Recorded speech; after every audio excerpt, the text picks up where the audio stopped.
All right, so I want to show you how to use Desmos to use the Gaussian elimination method.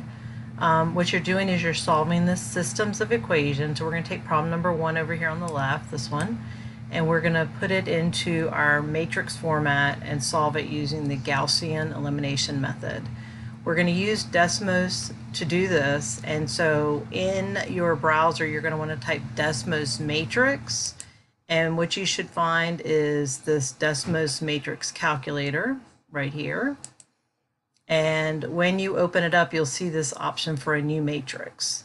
So in this case, we want a new matrix. We want to form the augmented matrix, which means, pull this down a little bit. We want to form the augmented matrix, which means we want to take this and put it into our format. So it's going to be a 3 by 4 matrix. X, Y, Z count as 3, and then the constant counts as the 4. So we're going to do a new matrix, and it's going to be 3 by 4. Okay, the coefficients go in our matrix. So we have 4, and then we have -2, -1, -3. And then on the next line, we have 7, -3, -2, -12. When you're doing it, make sure that the X, Y, and Z are in the same order for each of them. So there's our augmented matrix, okay? So now what we want to do with this matrix, I'm going to go ahead and press enter, is we want to use this REF, and that's going to give us our matrix in our reduced row echelon form. And so that's what the RREF stands for, is the reduced row echelon form. We're going to do RREF and then choose the matrix A. And then you'll notice that what we have over here is our problem. So in this particular case, what happens is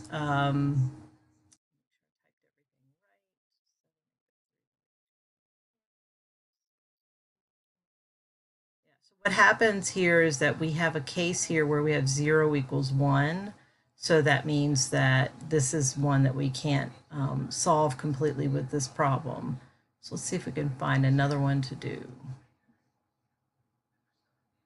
Okay, so one more time, when we did this problem, we ended up with a 0, 1 at the bottom row, and that is a false statement, right? So that means that there is no solution to this problem, right? So this has no solution. You can't find an X, Y, and Z that work. So over here on the left, we have a new problem to do, right? So we're going to do the same thing. We're going to create a new matrix. And again, it's going to be a 3 by 4. And we're going to type in our coefficients. So -1, 3, -1, 1. And then on the next row, we're going to have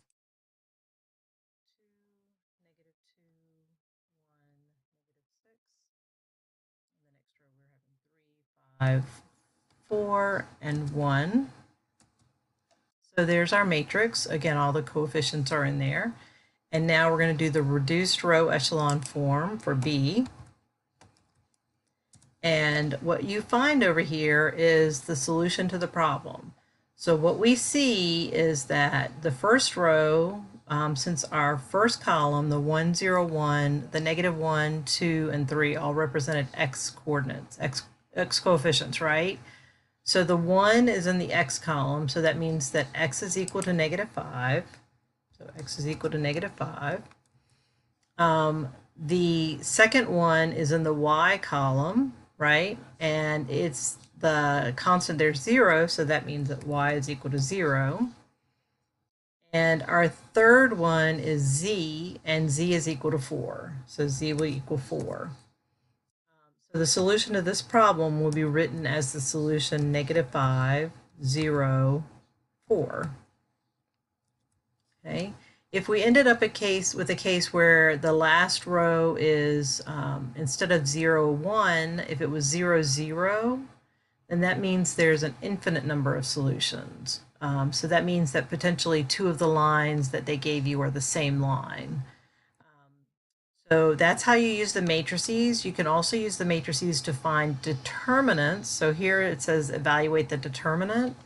So when we're evaluating the determinant, we're doing a matrix.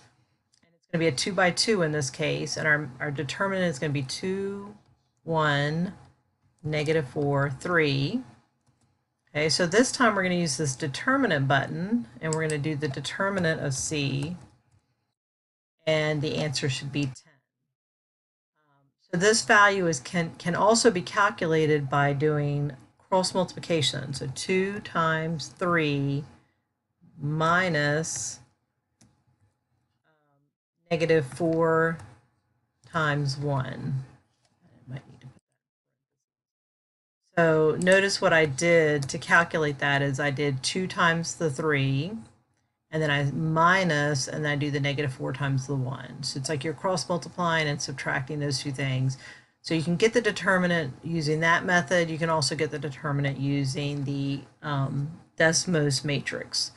So hopefully this will help you with the Desmos matrix and how to use that for sections, for the information that we're doing for solving systems of equations and Kramer's rule and Gaussian elimination method. So hopefully this helps.